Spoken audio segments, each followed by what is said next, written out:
Hello, this is going to be my second video on taking grafted trees that are planted in the ground and getting them onto their own rootstock. This is going to be the longer version, basically explaining some of the reasons why you might want to. For example, this little bitty twig here, not the big older dead tree that it's going to replace, but this here, this fig, not fig, quince, this is going to be much bigger on its own rootstock. So that's one of the reasons you might want to do it. This is on a semi-dwarfing rootstock, and I'd like this tree to be a huge, beautiful, more decorative tree, even if it gets harder for me to pick any of the fruit.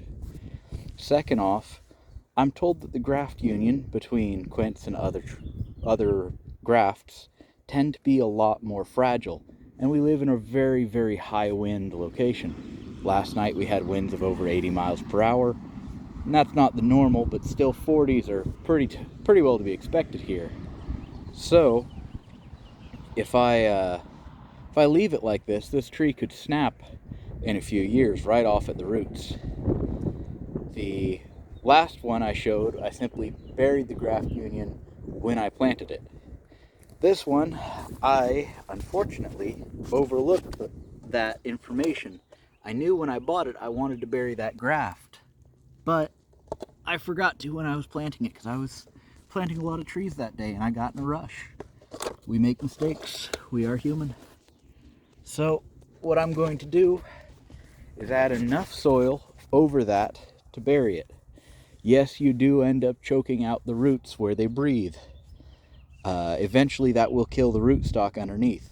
But by then, the quince will have sent down its own roots and have begun to establish itself as its own plant.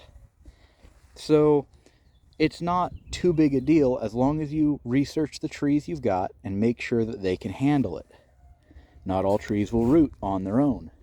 This process is also sometimes comparable to stool layering if you want to research that. There's lots of great videos on stool layering. So all I'm going to do is I've got a bunch of my local soil, just heavy clay, and I'm going to mound it up over the graft union. However, that'll eventually wash away. So on top of that, I'm going to add a very large amount of mulch. I won't use all of that dirt, by the way. I don't want to give anyone the idea that I'm using, a half a wheelbarrow full of dirt for this one little tree. I've only got to get the soil raised up about 2 inches. So I'm going to put what dirt seems necessary, and then I'm going to mulch probably 4 inches and accept that this tree is going to struggle for a while because it's going to be lower on oxygen. But it will send out a new root system. It will adjust. It will be all right.